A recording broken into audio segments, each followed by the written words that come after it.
Hello my beautiful little Moglets. Today we're talking about the top 10 best heroes in Epic 7. I made a video similar to this discussing the more free-to-play friendly heroes, leaving out all the 5 stars and all Moonlight 4 to 5 stars. Also, of course, that video is quite old and a refreshed version might be nice anyway. It's not technically 2020 as of posting, but no new heroes will be released for the rest of this year anyway, so I guess it's fine. I'm still gonna leave ML 5 stars out of this list as they would mostly dominate and they're still incredibly hard to get. Just know that if you do get an ML 5 star, it's good.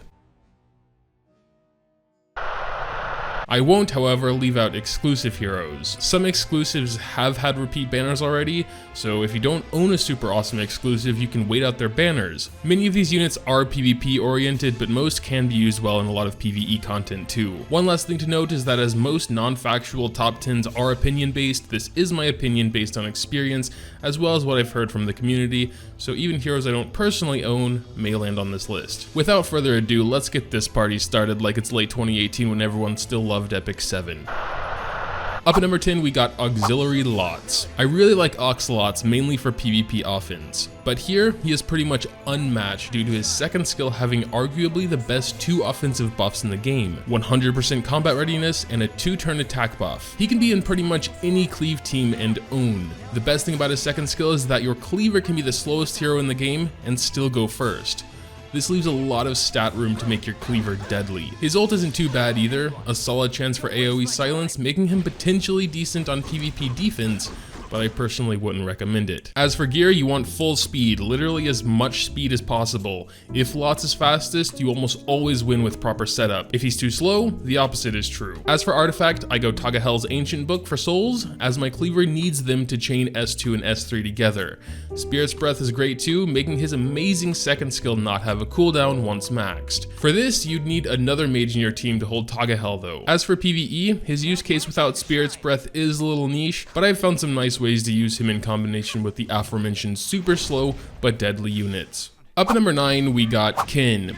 Kin is a pretty interesting hero, and sadly I don't own him, but I've heard very good things. He falls into the bruiser category, meaning he can do some solid damage and also tank well. Similar to Ravi, but with more utility. He had a buff at one point that made one of his special abilities, Vigor, undispellable, which is incredibly rare for a buff. Vigor itself grants Kin 30% more attack and defense, but his skills also become more powerful when he has it. S1 has a chance for defense down, which is an amazing debuff. With Vigor, you will also burn the target. S2 has a much higher chance for defense breaking, and with Vigor, not only does that go to 100%, but it also ignores effect resistance, which is pretty huge. If that wasn't enough, he'll also give himself a speed buff, with or without Vigor. And finally his S3, which is where you actually get Vigor. It sadly does need some warm-up time due to it needing 100 focus.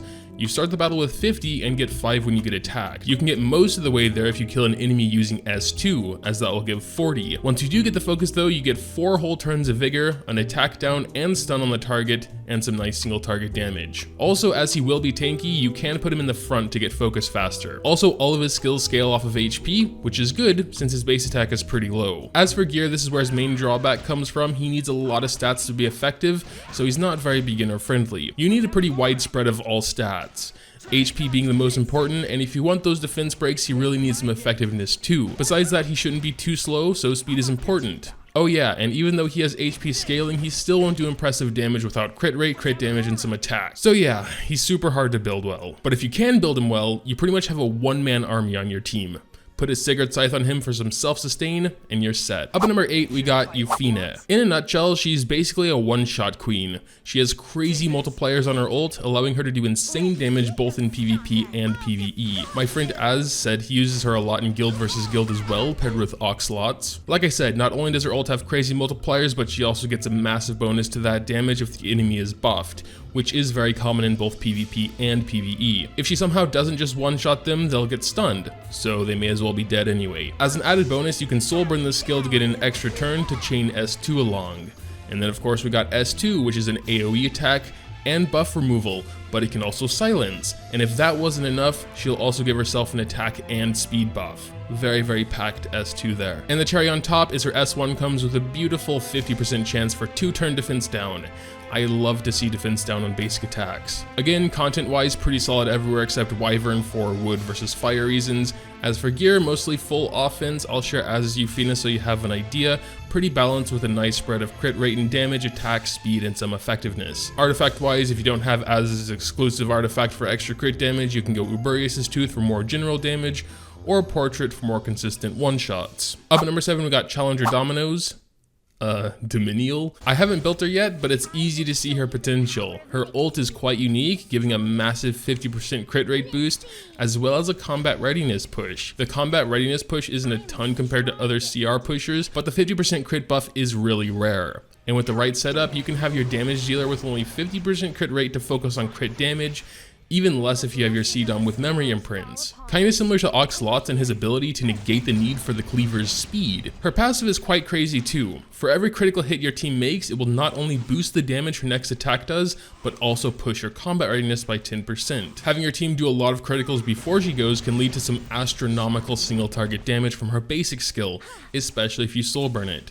This is mainly useful in PvE though, where your team would already have a good crit rate and wouldn't necessarily need her buff. She herself will never need more than 50% crit rate though, since she also gets an extra turn after using her ult. Build her with 50% crit rate and as much crit damage and attack as possible. If you're just going to use her as a buffer and a sub DPS or in PvP, then she'll need a bit of speed thrown in as well. As for artifacts, as a mage, she can hold on to Tagahel for team souls, or if you want to maximize her damage, Tonfa or Portrait would be good too. Up at number 6, we got Dizzy. Her entire kit revolves around debuffing the enemy. She's one of the heroes who can chain S3 and S2 together with souls, and on PvP offense it can be deadly.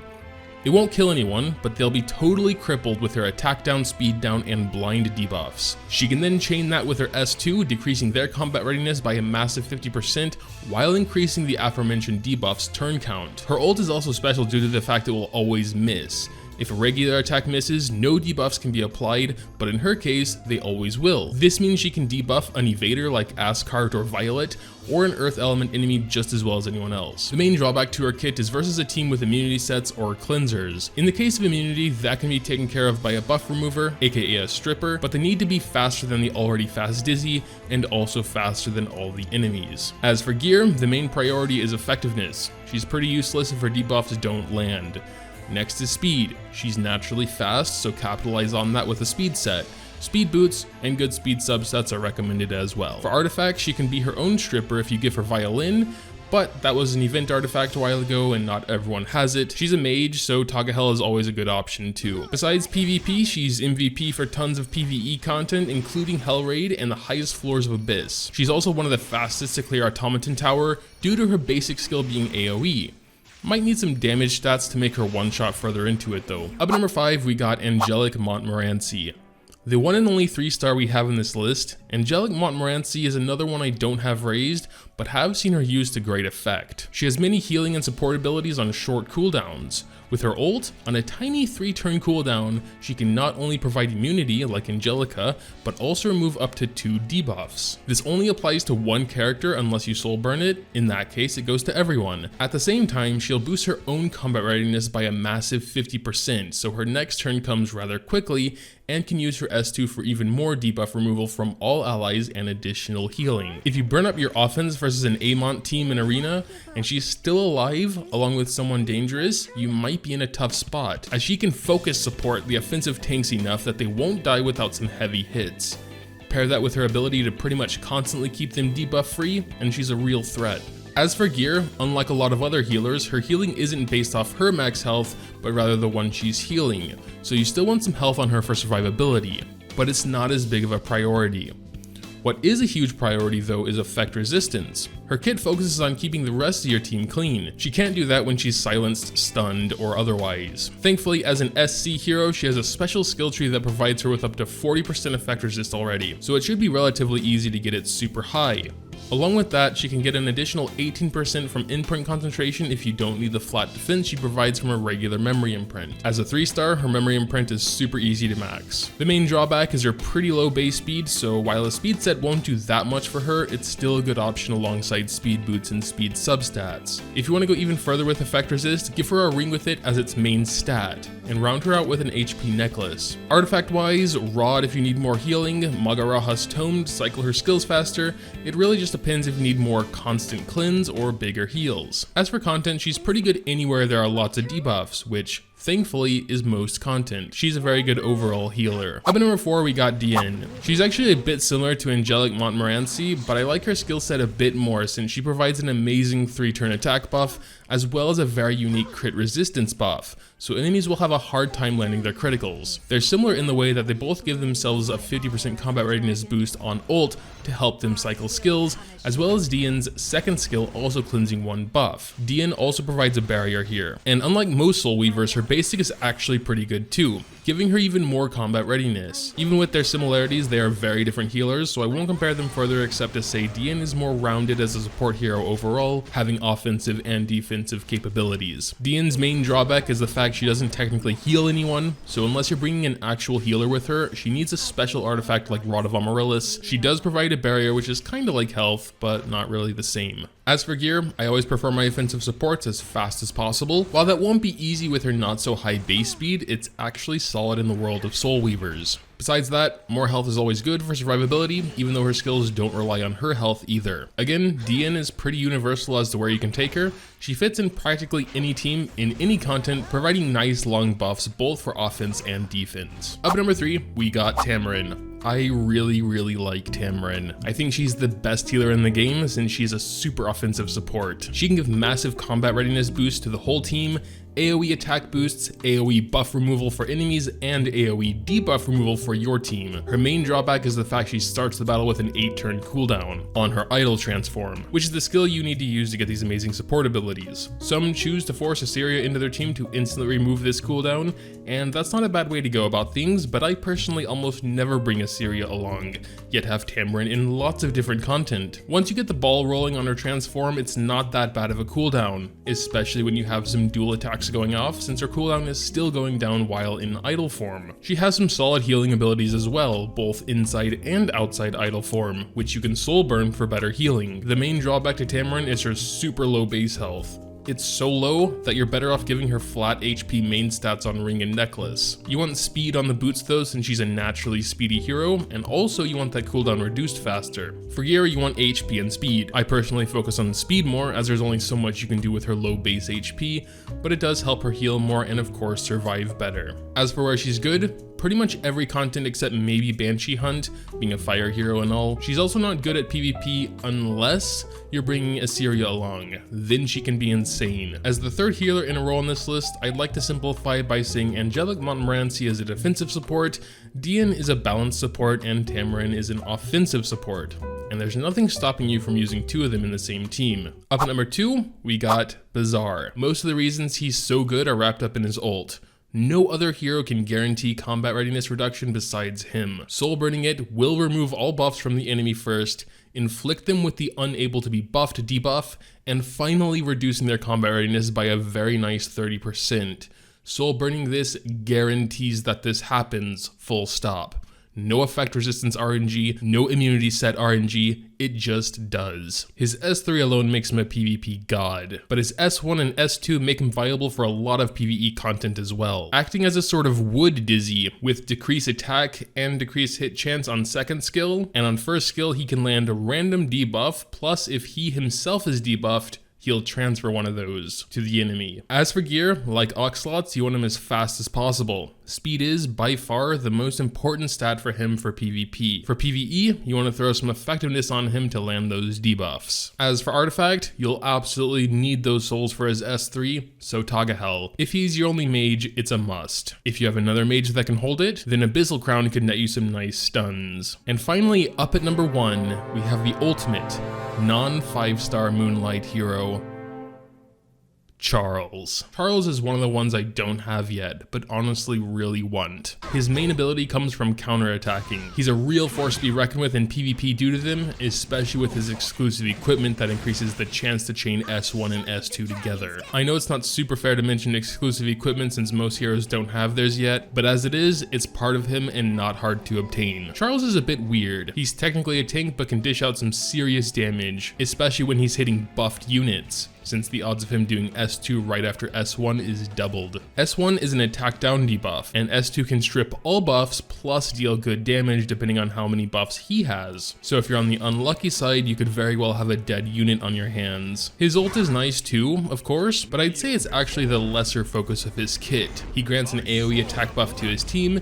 increases his own defense, and deals AoE damage, with damage going higher with fewer enemies. As for gear, it's up to personal preference, but if I had a Charles, you'd know I'd be all about that tank damage. Crit rate, crit damage, attack. Nothing scales off of his defensive stats, so why build them? Remember though, that to actually remove enemy buffs or land the attack down, he should also have some effectiveness. As for artifact, there's only one real option in my opinion, and that's Elbrus Ritual Sword, at least for PvP. He has no other way to counter outside of a counter set, and that's where he can really shine and surprise your enemies on defense. As for PvE, he can be really nice too, especially for Banshee with his AoE attack buff and strong multipliers. And yeah, that's pretty much it for the top 10 best heroes in Epic 7.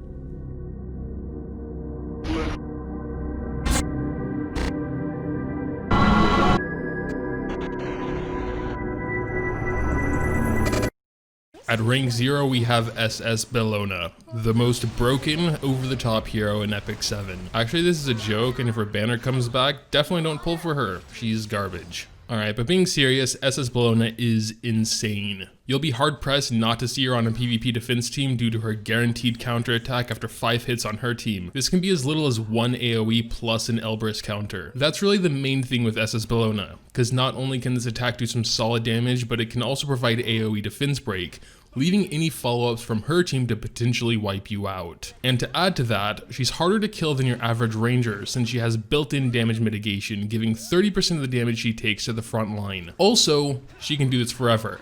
It has no cooldown. She doesn't even need to make a turn to destroy your team.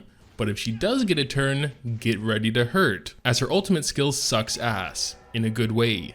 Unless you're on the receiving end. Its AoE, it can deal some solid damage, especially if your heroes have that aforementioned defense break. Provides your team with the unable to be buff debuff as well as making your units unhealable. Her basic is even nice, especially for PvE, where she has a good chance to target the enemy, which lets the rest of your team deal more damage. Gear wise is up to preference. I prefer to build mine a little squishier, but with surprising damage abilities. Her built-in damage mitigation helps her survive anyway. Mine's also very slow due to the fact she doesn't actually need to use a turn to really hurt the enemies. If you'd rather use her as a debuffer and a slow cleaver, then effectiveness and some defensive substats would be preferable. As for artifact, I go Reingar's Special Drink for more damage, but you can also use Proof of Valor with a tanky SS belt to surprise cleavers. Besides PvP, I use her in PvE content as well, including as a Manic, where I really like her. Besides those, we got some honorable mentions, starting with normal Bellona. Bellona has AoE for days, not only on her second and third skills, but she can trigger her third skill via her first skill too. There's not too much to say about Bellona's kit though. She's a really solid AoE defense breaker, and in conjunction with another AoE damage dealer can be a real force in tons of content, like Banshee, Azamanic, and most other PvE. As far as gear goes, since I don't use her in PvP, I personally make her quite balanced, with good speed, decent crit stats, and some effectiveness so her defense break lands consistently. I also want to mention Lilius. Lilius is a really interesting hero and amazing in the right PvP team. Her ult is jam-packed with useful support, being able to push back the enemy while pushing herself up, cleansing your heroes of debuffs, doing very good AoE damage if there's a high attack hero on your team, all the while being able to tank. Besides that, every basic attack comes with a dual attack from a random ally, and she has a very good provoke on her second skill while giving herself a barrier. She's interesting to gear. I prefer mine fast and deadly, with a mix of speed, crit rate, crit damage, and HP. Don't give her any attack though, since her ult draws the attack stat from her allies. And finally, I want to mention ML Zerato. Az recently introduced me to what's possible with ML Zerato, so he's a late addition here, but basically he can solo both Banshee and Azamanic with him, which I thought was incredible. He told me he would be incredible in PvP as well if it weren't for those damn SS Bellonas on every defense team, since she counters his skill set pretty hard. Here's how he builds Imel Zerato. He puts attack boots for Azumanic and speed boots for Banshee. And honestly, there are tons of other heroes I want to mention, but we'll be here all day if I do that, and this video is getting pretty long already. If there's a hero that's working out for you that's not on this list, don't worry. Most heroes are good in their own right. Feel free to leave your favorite heroes in the comments though, or any thoughts you may have about this list. These lists are always hard since most people will have different opinions and preferences, and even me. I switch places and units in and out while writing this script, so take it with a grain of salt. But that'll pretty much do it for today's video. Once again, any thoughts, drop them in the comments below. Leaving a like or subscribing to the channel are both very much appreciated if you did happen to enjoy. Thanks, as always, for watching, and until next time.